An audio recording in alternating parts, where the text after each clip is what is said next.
Hemos llegado al momento central del culto, la proclamación de la palabra del Señor, que vamos a introducir con el texto de la Lectio Divina en Romanos 13, todo el capítulo. Vamos a hacer la lectura de manera alternada, todos en pie. Romanos 13, inicio en el 1, nos reunimos en el 14. Dice así la Escritura: sométase toda persona a las autoridades superiores, porque no hay autoridad sino de parte de Dios, y las que hay por Dios han sido establecidas. De modo que quien se opone a la autoridad, a lo establecido por Dios resiste, y los que resisten acarrean condenación para sí mismos. Porque los magistrados no están para infundir temor al que hace el bien, sino al malo. ¿Quieres, pues, no temer la autoridad? Haz lo bueno y tendrás alabanza de ella. Porque eres servidor de Dios para tu bien, pero si haces lo malo, teme, porque no el malo lleva la espada, pues es servidor de Dios, vengador para castigar al que hace lo malo. Por lo cual es necesario estarle sujetos, no solamente por razón del castigo, sino también por causa de la conciencia. Pues por esto pagáis también los cultos, porque son servidores de Dios que atienden continuamente a esto mismo. Pagad a todos lo que debéis, al que tributo, tributo, al que impuesto, impuesto, al que respeto, respeto, al que honra, honra. No debáis a nadie nada, sino reclamaros unos a otros, porque el que ama al prójimo ha cumplido la ley. Porque no adulterarás, no matarás, no hurtarás, no dirás falso testimonio, no codiciarás, y cualquier otro mandamiento en esta sentencia se resume: amarás a tu prójimo como a ti mismo. El amor no hace mal al prójimo, así que el cumplimiento de la ley es el amor.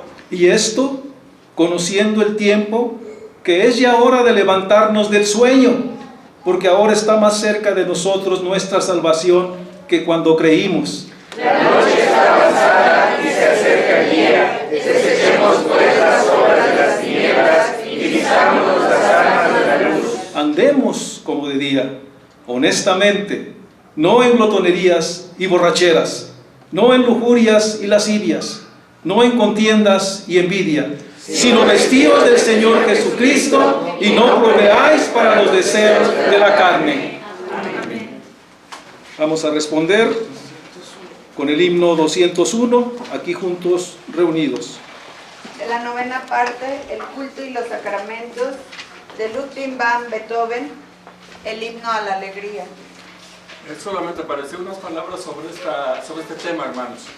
El tema principal de este está basado en la novena sinfonía de Beethoven, la cual escribió estando él ya totalmente sordo. Eso nos habla, por un lado, del dominio que Beethoven tenía ya sobre la música, ¿no? Ya completamente sordo, ya no escuchaba absolutamente nada, pero aún así compuso la novena sinfonía. A lo mejor de aquí sale la mexicanísima frase esa que dice: el sordo no oye, pero ¿qué tal compone? Como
siguiendo con la serie de sermones de la carta a los romanos, con la cual hemos enfocado la cosmovisión bíblica, el motivo escritural, creación, caída, redención. Es por la redención que somos renovados en el espíritu de nuestra mente para andar en justicia y santidad de la verdad y cumplir así la ley de Cristo. Por lo que el título del mensaje es el amor como cumplimiento de la ley. Dejo lugar al pastor, pongamos diligente atención y escuchemos con atención. Les invito, hermanos, a que abramos la escritura en 1 de Corintios, un pasaje también muy conocido, capítulo 13. 1 de Corintios, capítulo 13. Quizá algunos se lo saben, incluso cantado. Lenguas angelicales. Alternadamente leemos la palabra, dice: si yo hablase lenguas humanas y angélicas y no tengo amor, vengo a ser como metal que resuena o címbalo que retiñe. Y si tuviese profecía y entendiese todos los misterios y toda ciencia, y si tuviese toda la fe, de tal manera que trasladase los montes, y no tengo amor, nada soy. Y si repartiese todos mis bienes para dar de comer a los pobres, y si entregase mi cuerpo para ser quemado y no tengo amor, de nada me sirve. El amor no es sufrido, es benigno, el amor no tiene envidia, el amor no es jactancioso, no se envanece.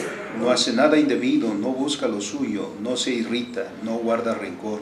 No se goza de la injusticia, mas se goza de la verdad. Todo lo sufre, todo lo cree, todo lo espera, todo lo soporta. El amor nunca deja de ser, pero las profecías se acabarán, y cesarán las lenguas, y la ciencia acabará.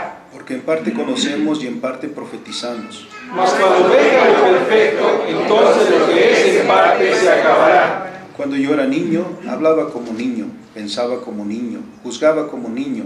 Mas cuando ya fui hombre, dejé lo que era de niño.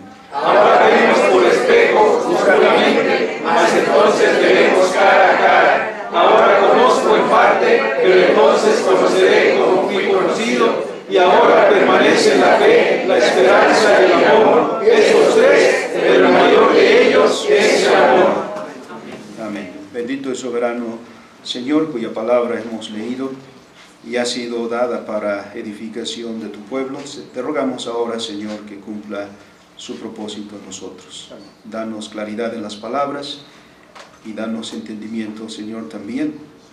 Y una vez que entendamos, Señor, también tu Espíritu nos guíe al cumplimiento de tu voluntad. Te lo pedimos, Padre, por Cristo, nuestro Señor y Salvador. Amén. Amén. Tomamos nuestros lugares, hermanos.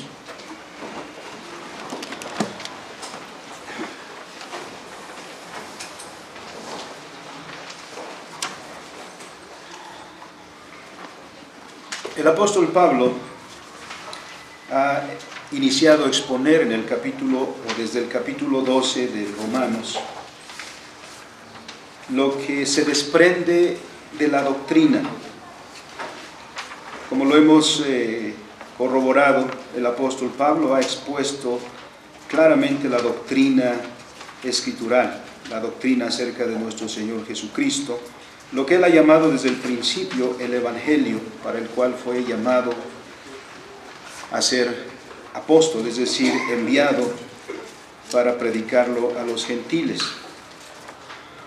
Porque la doctrina cristiana en ningún sentido es abstracta.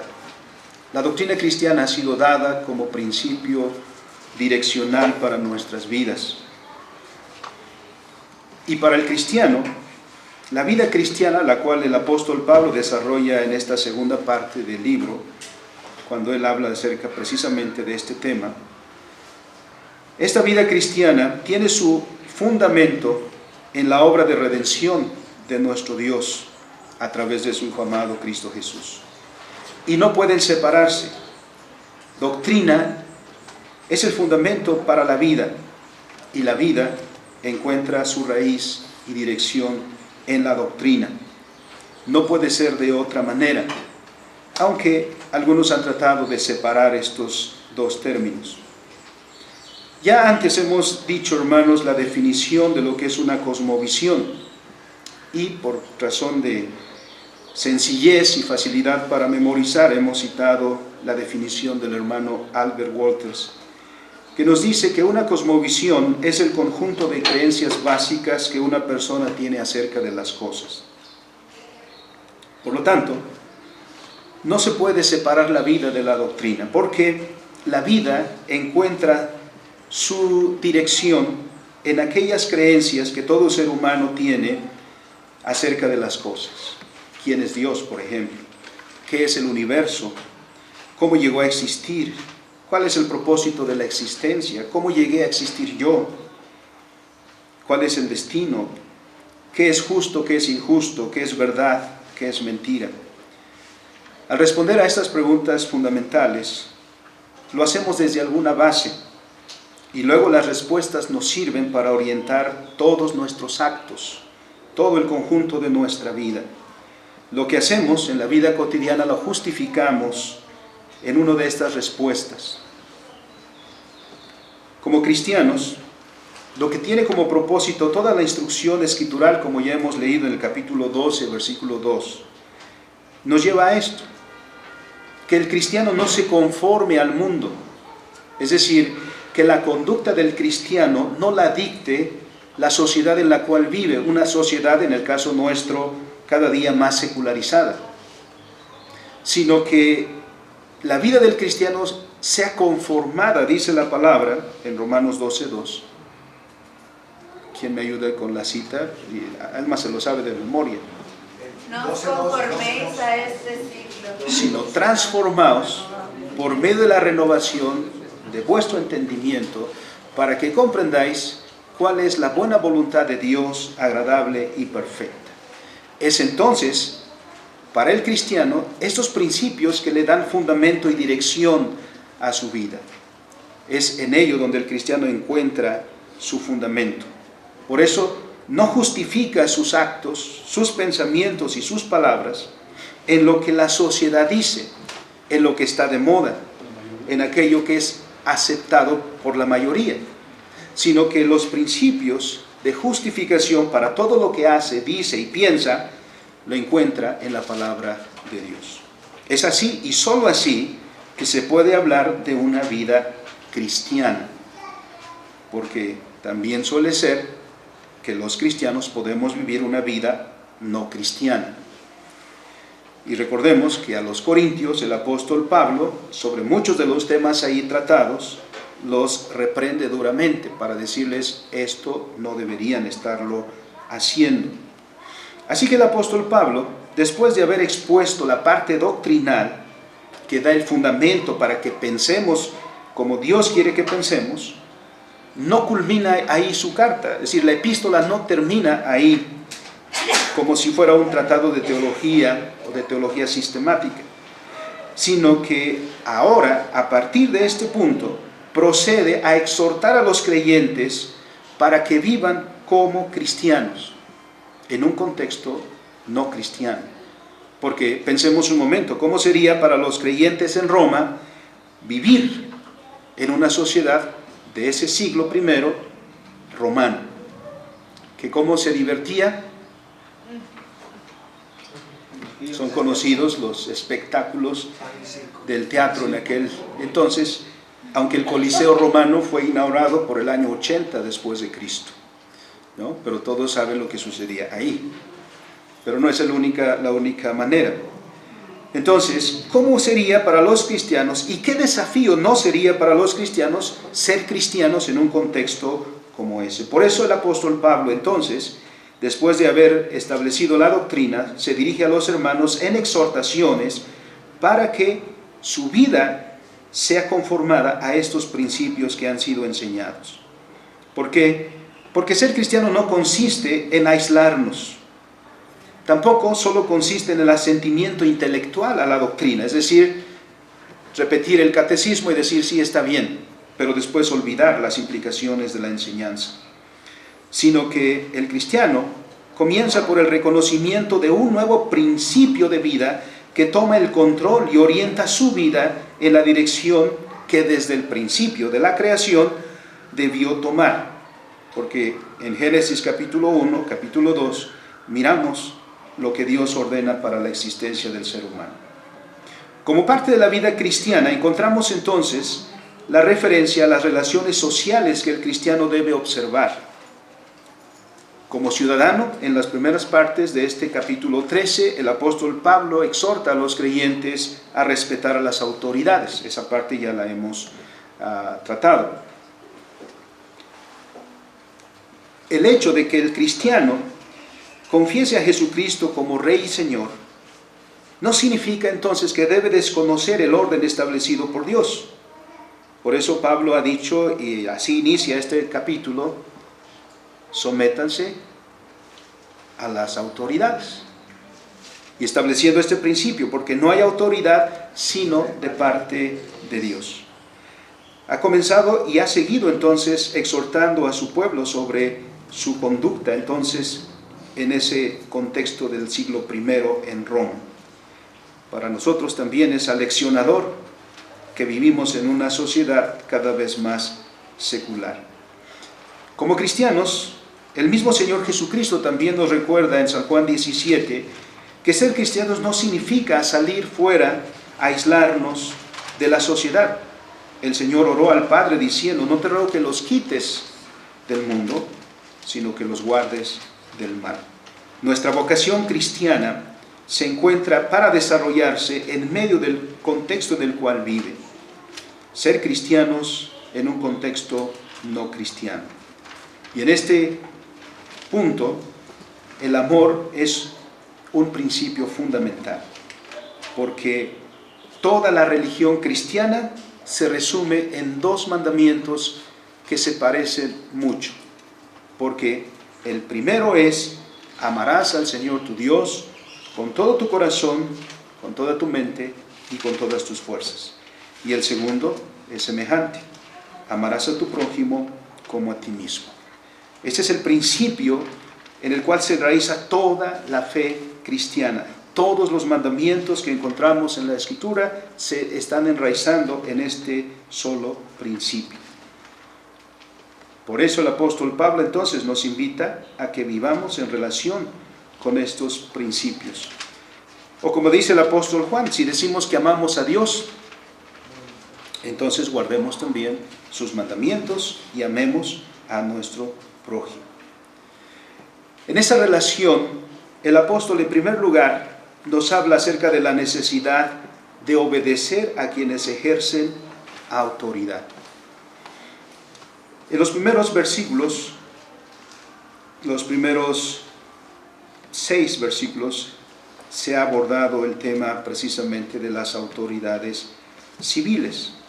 Ya he hecho referencia el apóstol a eso, a la necesidad de obedecer a los reyes y a quienes tienen autoridad pública.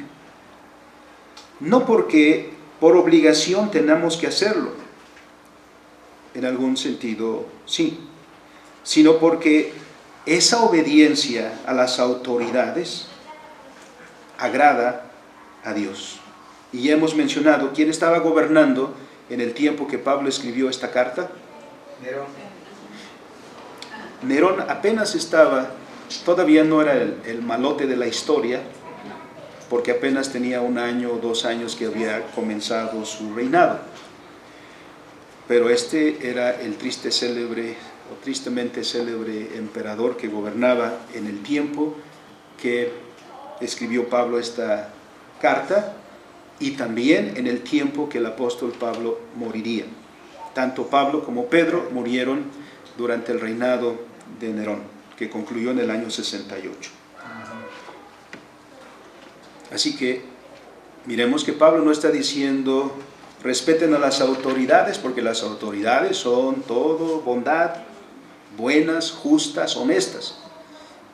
En este contexto, el apóstol Pablo dice, porque no hay autoridad sino de parte de Dios. Y Nerón no es el emperador de Roma por casualidad, sino ¿por qué? Porque Dios lo ha puesto. Y a veces dice Calvino Dios nos da los reyes que merecemos, ¿no? Así nos quejamos de ellos, pero son los que Dios ha puesto para nosotros. Así que no digamos que somos del todo buenos. Así que el apóstol exige no únicamente que les temamos por causa de la espada que llevan, sino que también voluntariamente les obedezcamos o nos sometamos y los reverenciemos. Porque este principio no solo es aplicable a los deberes que los cristianos tenemos con respecto a las autoridades civiles, sino que este es un principio que ordena todas las relaciones sociales, porque en todo momento, entre nosotros, algunos de nosotros ejercen autoridad en razón de su oficio, en tanto que otros estamos bajo esa autoridad. Por ejemplo, en el salón de clase, ¿quién es la autoridad? ¿Y quiénes están bajo autoridad? Los alumnos.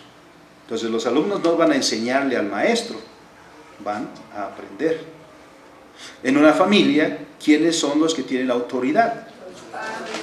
¿Y quiénes son los que están bajo autoridad? Los hijos. Entonces, en todas las relaciones mantenemos este orden, porque este orden lo ha puesto Dios. Son relaciones de oficio y por lo tanto son relaciones también de autoridad. ¿Por qué creen que la ley en la segunda tabla comienza como comienza? ¿Cuál es el primer mandamiento de la segunda tabla? Honra a tu padre y a tu madre. ¿Por qué creen que toda esta parte de la ley comienza con este mandamiento? Honra a tu padre y a tu madre, para que los días, ¿no?, se alarguen en la tierra que Jehová tu Dios te da. Eso es porque las relaciones de este tipo se comienzan a aprender en la casa, en la familia. ¿Cuál es la primera autoridad que conocemos todos los seres humanos? Son los papás, ¿no? Son las mamás. Te toca bañarte, te toca cambiarte, te toca desayunar, te toca comer, te toca cenar. Ahí es donde nos formamos. Como dice el Catecismo Menor de Westminster en la pregunta 64 y la respuesta respecto precisamente de este mandamiento. Dice: el quinto mandamiento requiere que rindamos el debido honor y cumplamos con nuestras obligaciones para con toda persona en su respectivo puesto o relación como jefe, subalterno o colega. Es decir, ¿quién ha puesto estos, en estos breves ejemplos que he puesto, quién ha puesto la autoridad? Dios. A esto es a lo que se refiere Dios. No hay autoridad sino de parte de Dios. Por eso, cuando los padres olvidan que la autoridad que ejercen para con sus hijos viene de su oficio que han recibido de Dios y abusan de ese poder, están en rebeldía con Dios. Por eso el apóstol Pablo dice: no exasperéis a vuestros hijos, ¿no? Porque a veces los padres, cuando los hijos preguntan: ¿y papá, por qué me castigas?, y la única respuesta que da es: porque soy tu padre, lo que está manifestando es ignorancia. No sabe por qué y para qué tiene la autoridad sobre su hijo. Porque la autoridad, también el Señor Jesús nos enseñó, Él mismo a sus discípulos, que la autoridad es para servir, para dirigir, para orientar. Entonces, Dios ha dado, en el caso de lo que Pablo está diciendo, autoridades. ¿Y para qué están los reyes? ¿Para qué están los gobernantes, los presidentes, los primeros ministros? ¿Para qué están? Para servir. ¿Se acuerdan que Salomón, cuando el Señor le dijo: pídeme lo que quieras y yo te lo voy a dar? ¿Qué es lo que primero pidió Salomón? Dice Salomón, y en eso manifiesta visión. Salomón dice: Señor, dame sabiduría para gobernar sobre este tu pueblo. No dice Salomón, este es mi pueblo. Señor dice, es tu pueblo. dame sabiduría para hacerlo. Toda autoridad debería mirar eso. El padre debería decir, Señor, dame sabiduría para educar, para dirigir, para instruir a estos que son tus hijos que me has dado. El docente, Señor, dame sabiduría para instruir a estos alumnos que me has dado, pero que son tuyos. Ese es el principio que nos debe conducir. Por eso es que es importante la familia, porque ahí comenzamos a aprender de estas relaciones. Porque quien no respeta a los padres, no va a respetar a nadie más fuera. Es en la casa que aquel que respeta a sus padres, y nos enseñan, como nos enseñaron nuestros abuelos, a respetar a nuestros mayores, quien fuera, incluso en la familia, mis abuelos nos enseñaron a llamarle al hermano mayor papá, porque no estando nuestro padre, el hijo mayor ocupaba su lugar y debíamos respetarlo también. Ahí se aprende esta cuestión del respeto, de la autoridad, del reconocimiento de alguien que está en ese lugar y que debemos el respeto, porque Dios lo ha establecido. Esta es la relación del oficio. Así que respetemos, honremos y sirvamos, porque esta es la voluntad de Dios. Luego añade en el versículo 7, porque no se ha desligado de esta idea que está iniciando aquí. Pero entonces nos lleva a lo que ocupará nuestro mayor tiempo hoy. Y ustedes dirían, pero si ya gastamos mucho. Dice el apóstol Pablo, pagad a todos lo que debéis. Al que tributo, tributo, al que impuesto, impuesto, al que respeto, respeto, al que honra, honra. No debáis a nadie nada, sino el amaros unos a otros, porque el que ama al prójimo ha cumplido la ley. Como cristianos debemos cumplir todo aquello que el amor cristiano exige. ¿Y qué es lo que exige? Dar a cada uno lo que le es debido por razón de su oficio. Es decir, respetar el lugar que Dios le dio. Como hijo debo reconocer que Dios le dio autoridad a mi padre y debo respetarlo. Aunque ya soy mayor y ya soy viejo, sigo bajo este mandamiento. Sigo en el deber de honrar y de respetar a mi padre, porque esa es la relación que debemos tener. Este es el lugar que Dios le dio. Aunque yo pueda tener más estudios que mi padre, aunque yo pueda tener mayor estatura que mi padre, aunque yo pueda tener mayor fuerza que mi padre, ese orden que Dios estableció nunca se cambia. Somos llamados siempre a sujetarnos al orden establecido por Dios, porque ese orden establecido por Dios es para nuestro bien. Así que el aprendizaje de todo esto comienza en la familia. Es ahí donde vemos la importancia que tiene la familia, porque toda la sociedad comienza ahí. La familia es la célula fundamental de la sociedad. Por eso es que quienes quieren cambiar la sociedad, ¿a dónde dirigen sus ataques? A la familia. Cuando Faraón se dio cuenta lo numeroso que era el pueblo de Dios y le tuvo miedo, ¿qué hizo? Ahí ordenó que las parteras, en cuanto nacieran los niños, se deshicieran de ellos, porque ahí estaba la fuerza del pueblo de Israel. También en nosotros, hoy en día, el mismo pensamiento del faraón está en nuestros días, pero eso lo dejaremos para comentarlo más ampliamente en otro momento. lo que quiero resaltar es la importancia que tiene la familia para enseñarnos a mirar las relaciones de autoridad y respetarlas, darles el honor que merecen, porque esto es lo que el Señor ha querido. ¿Se acuerdan incluso cuál es el caso de David? Dios ya había decidido quitar a Saúl y había ya ungido a David por el próximo rey.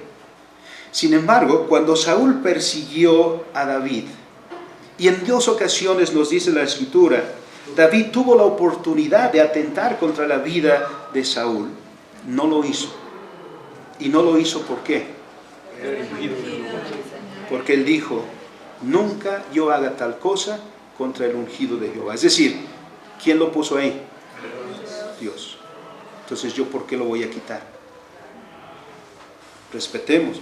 ¿Está haciendo malas cosas? Sí, pero yo no soy quien para quitarlo a mi antojo o por bien propio, ¿no? Así que nos muestra ese reconocimiento de la autoridad. El apóstol en esta lectura añade diciendo, esforzaos para que las leyes y sus determinaciones tengan su autoridad y que quienes estén encargados de cumplirlas sean obedecidos por el pueblo para que por su medio la tranquilidad sea disfrutada por todos. Es decir, esto es para nuestro bien. Todo esto que Dios ha ordenado es para nuestro bien. Por eso también Calvino, en su exposición acerca de la ley en la religión de la institución cristiana, en el libro 2, cuando trata precisamente acerca de la exposición de la ley, sobre cuál es su verdadera naturaleza, nos dice que la ley es espiritual y así debe ser interpretada. Porque hay 2 maneras de referirse a la ley. O aplicamos la letra de la ley o el espíritu de la ley. Los fariseos se habían enfocado en la letra de la ley y olvidaron cuál era el espíritu de la ley, es decir, ¿para qué estaba la ley? Y por eso el Señor en el Sermón del Monte, ¿qué es lo que hace? Nos da el verdadero significado de la ley, este significado espiritual. Así que, entonces, la ley no debe simplemente hacerse externamente, porque podemos, y por eso los incrédulos también lo hacen, ¿no? ¿Por qué nos detenemos cuando hay el semáforo está en rojo? Porque no queremos la multota, ¿no? O el accidente. Pero podemos transgredir esa ley. Y si no nos ve la patrulla, entonces no hay consecuencias. Pero podemos, por miedo a la autoridad, someternos. Y en muchas de las ocasiones es lo que sucede. No por verdadero respeto, no por verdadero honor que les demos, sino porque no nos queda de otra. Porque vemos a alguien más fuerte, ¿no? El niño finalmente termina obedeciendo a papá o mamá porque son más altos o más fuertes. Pero no significa que por corazón o de corazón o por amor, por respeto y honor lo hacen. Nosotros también podemos someternos a la ley externamente, cumplir lo que la ley dice externamente. Pero la ley no pide que nos conformemos externamente, sino que la ley pide el corazón. Por eso cuando el Señor resume la ley dice, en la primera tabla se resume en esto, amarás al Señor tu Dios. Es espiritual porque lo que pide es no la conformación externa en primer lugar, sino en primer lugar tu corazón. Porque si verdaderamente amas a Dios, el Señor Jesucristo mismo dice, si me amáis, guardad mis mandamientos. Porque el que ama, eso es lo que hace, como dice 1 Corintios 13, ¿no? A veces cuando somos niños y mamá nos lleva al mercado y luego dice, carga la bolsa, ay mamá, pesa mucho. Pero cuando andan de enamorados, entonces no pesa la mochila de la novia y la bolsa. Yo te la cargo, mi amor. Sí, nos han platicado. ¿Ven lo que hace? Porque cuando nos ordena mamá vemos un mandamiento forzoso. Pero cuando amamos, no nos pesa. Entonces, los mandamientos de Dios han de cumplirse por amor a Dios. Y los mandamientos que nos regulan en relación a los demás, a los semejantes, es también por el mismo motivo, por amor. Así que cumplimos toda la ley cuando amamos a nuestro prójimo, porque la verdadera caridad hacia los hombres procede del amor de Dios y es un testimonio del amor de Dios porque es su consecuencia. Es decir, el amor al prójimo viene como consecuencia del amor a Dios. Miremos a unos breves pasajes. Juan 14, 15. Y luego Primera de Juan, capítulo 5, versículos 2 Si me y 3. amáis, guardad mis mandamientos. Dijo el Señor, si me amáis, guardad mis mandamientos. Primero de Juan 5, 2 y 3.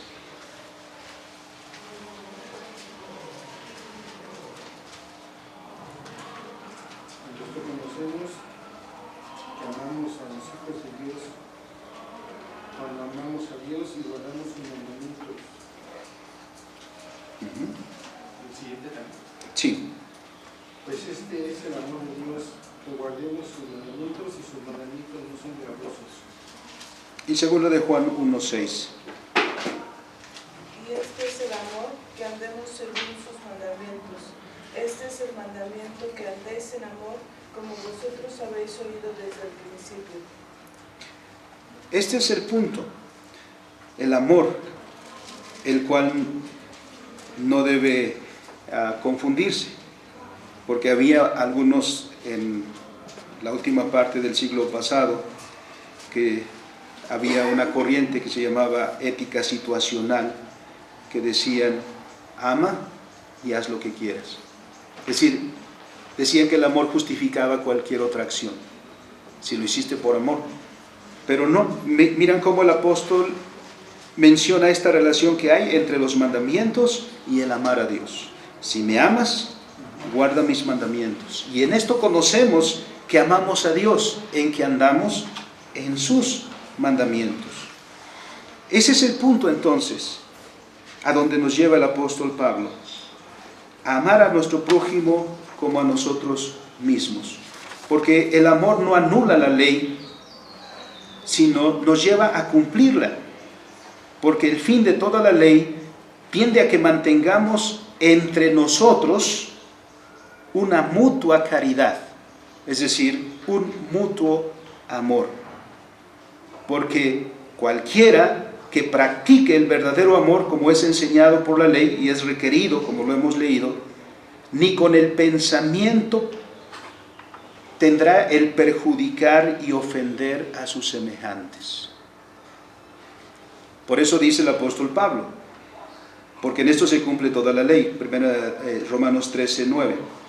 Porque no adulterarás, no matarás, no hurtarás, no dirás falso testimonio, no codiciarás. Toda la ley, ¿en qué se resume? En el amor prójimo. Porque si verdaderamente amas a Dios, también amarás a tu prójimo. Y si amas a tu prójimo, entonces nunca buscarás su mal. Porque lo contrario de amor al prójimo es egoísmo. Y el egoísmo es el que nos lleva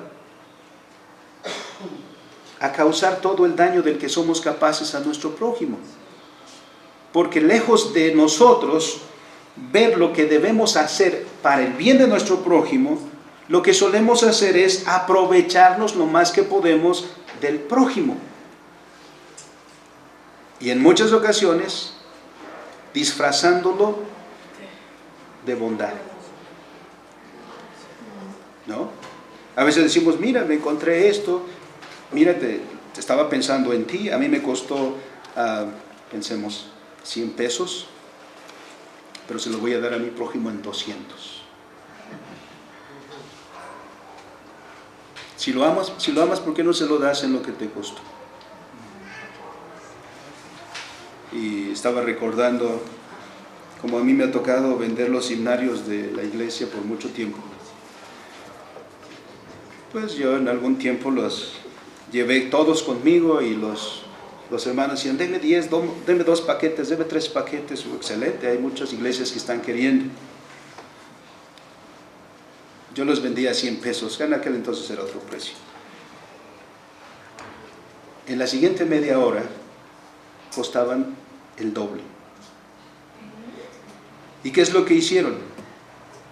Lo único que fue pagarme a mí, que yo les ponía ese valor, y luego, si alguien quiere, le va a costar el doble.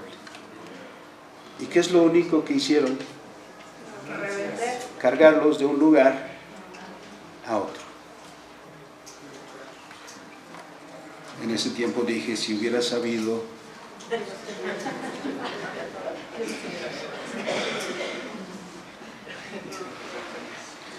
todavía hubieran dicho, no, nos costó el flete, nos costó la transportación. No, era literalmente unos metros cargaron.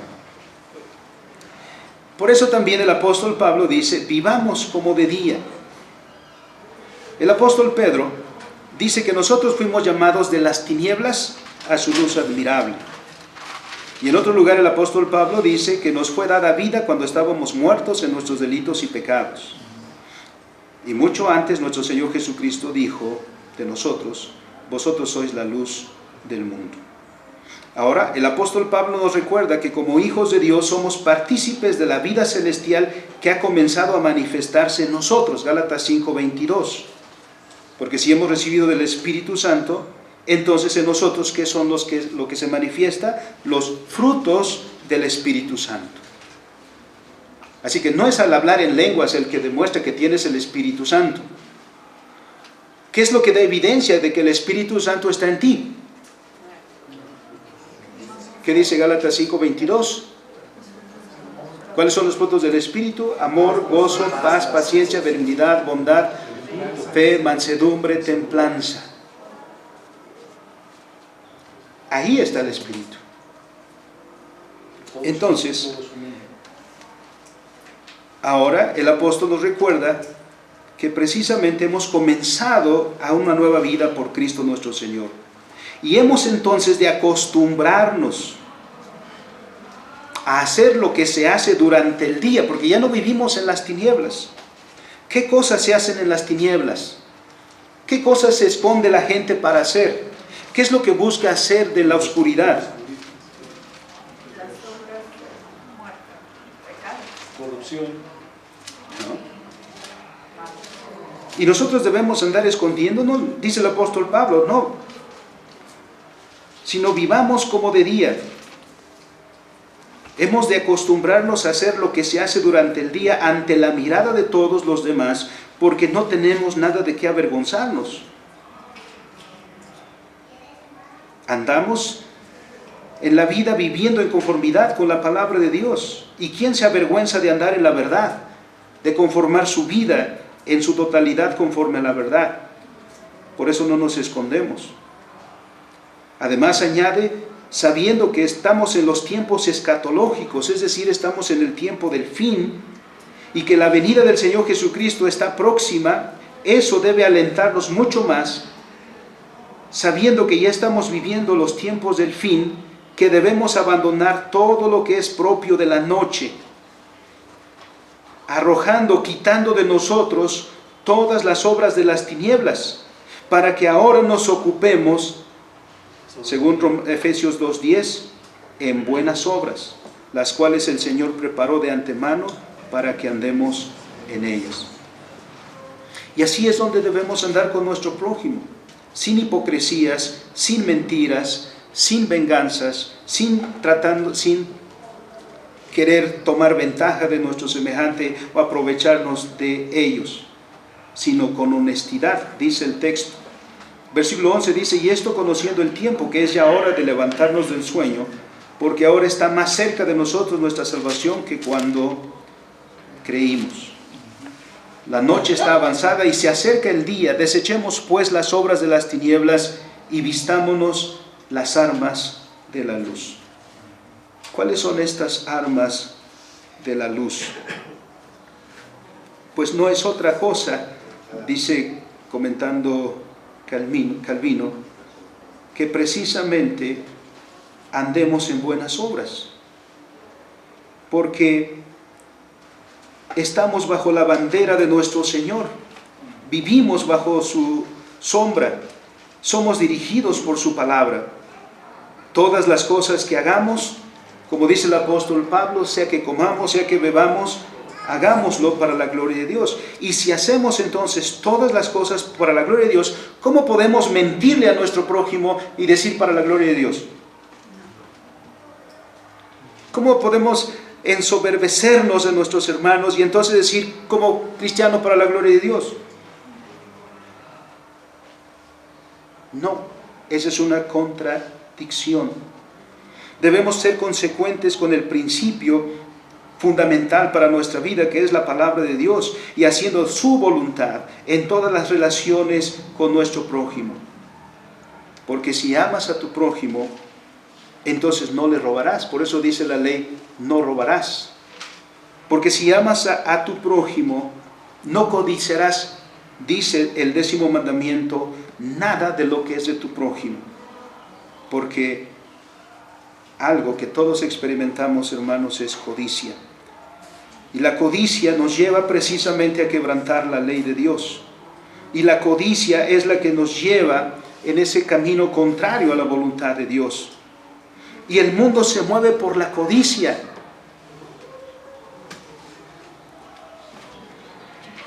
No por el amor al prójimo. Porque el que ya se enriqueció quiere enriquecerse aún más. Y el que tiene autoridad quiere aún más autoridad. Y el que tiene poder quiere aún más poder para controlar. ¿A poco creen que los noticieros nos dicen la verdad?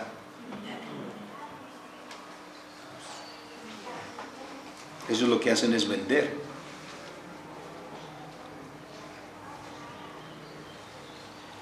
He tenido algunas amargas experiencias con reporteros algunos tiempos, porque decían sobre algunos eventos en los que estuve, decían, queremos una entrevista. Bueno, no conmigo directamente, pero yo estaba ahí cerca. Y hacían la entrevista y preguntaban todo lo que querían preguntar y se les respondía. Y cuando veía la noticia escrita, eso ya no concordaba con lo que había visto y oído. Incluso en el 50 aniversario del Seminario Juan Calvino, hubo una publicación en un periódico muy conocido. Y ahí me tocó ver otra vez algo al respecto. Por ahí están algunos ejemplares de eso.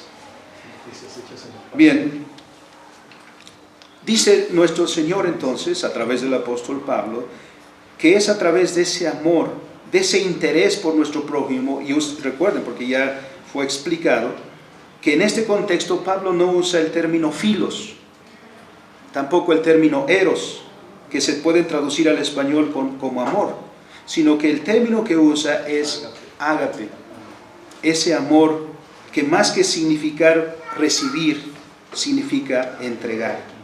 Como el apóstol Pablo lo dice en 1 Corintios 13, el que ama no busca lo suyo, el que ama no se envanece, el que ama no es jactancioso, el que ama todo lo da, todo lo espera, todo lo cree, todo lo da.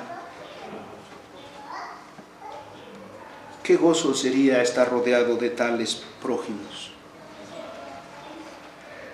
Entonces podríamos dejar nuestra casa sin llave y no como 3 candados, como dice la canción. Entonces podríamos descansar con seguridad de nuestros semejantes, que guardarán nuestro honor y no andarán chismeando de nosotros. Entonces guardaríamos con seguridad de contarle a nuestro prójimo, de pedirle un consejo, porque sabremos que no andará divulgando aquello que le comentamos, que será justo, que guardará, que buscará nuestro bien. ¿Por qué? Porque en el fondo, como es cristiano y ama a Dios, también me ama a mí. Los creyentes debemos reconocer entonces que los tiempos en que vivimos son próximos a la segunda venida de nuestro Señor, que estamos próximos a la culminación.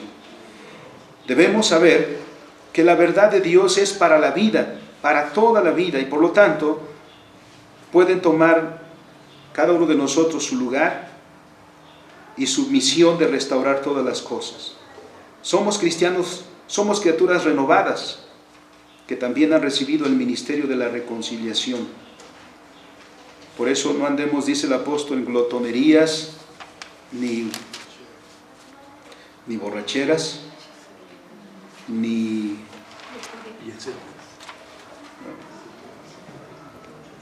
¿Por qué? Porque ya lo dice el libro de Proverbios, ahí no hay sabiduría. Debemos buscar la sabiduría, por lo tanto dice, andar en honestidad. Calvino, comentando estas partes, dice, el apóstol menciona 3 clases de pecados, designando a cada uno con un doble término. Estos pecados son la intemperancia y la gula, la impudicia y cuanto de ella se deriva, y la envidia y la disputa.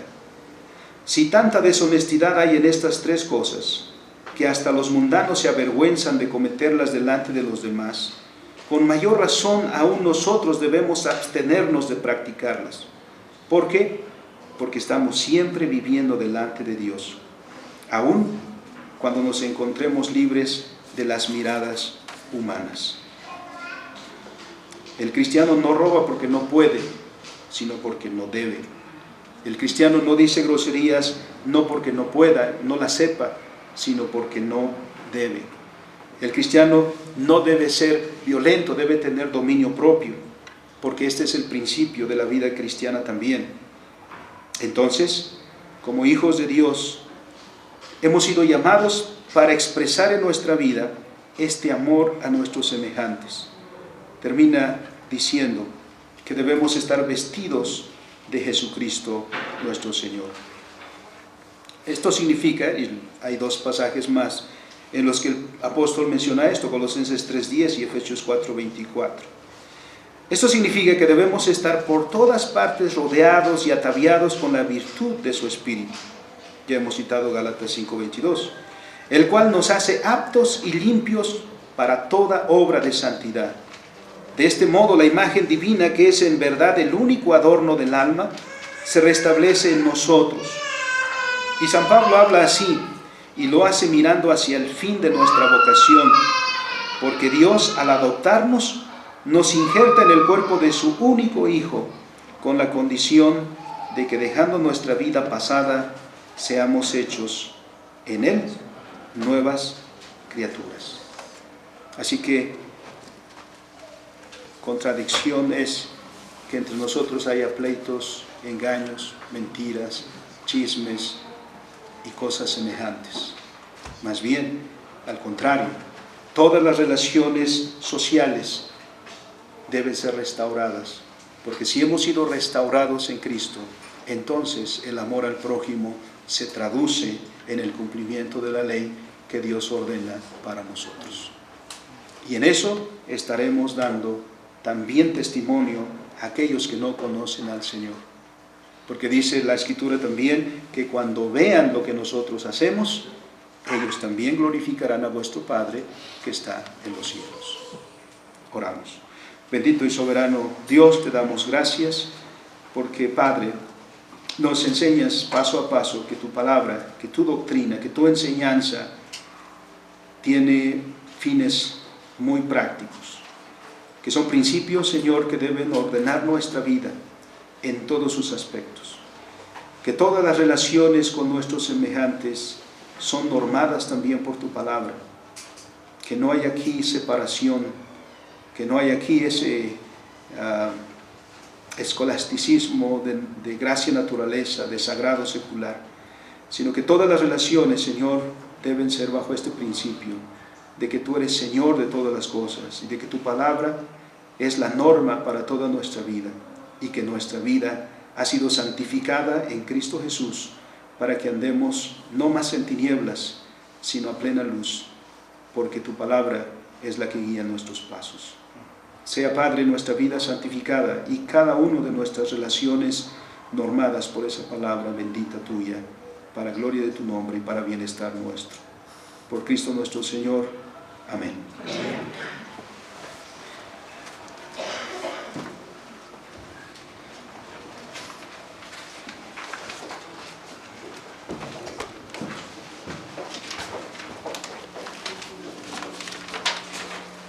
Todos en pie, hermanos, vamos a dar respuesta a la palabra predicada con el himno 324, Fuente de la Vida Eterna. De la parte confianza y valor en pruebas y conflictos, himno 324, Fuente de la Vida Eterna.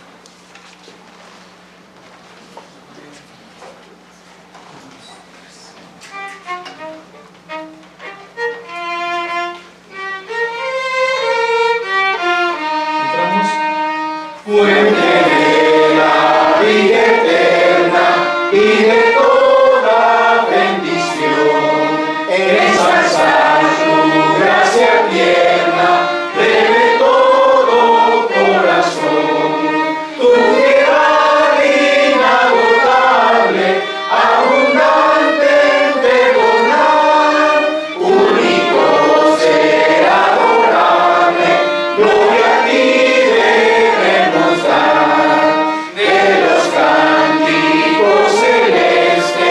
Te quisiéramos cantar, entonados con las huestes que lograste rescatar, almazón que redimiste, porque destruiste amor, de ellas te compadeciste con tiernísimo amor.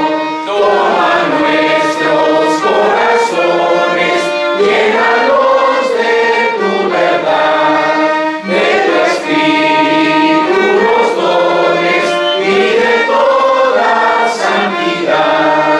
Guíanos en la obediencia, humildad, amor y fe, nos ampare tu clemencia, Salvador propicio ser. Tomen su lugar, hermanos, también como respuesta a la palabra.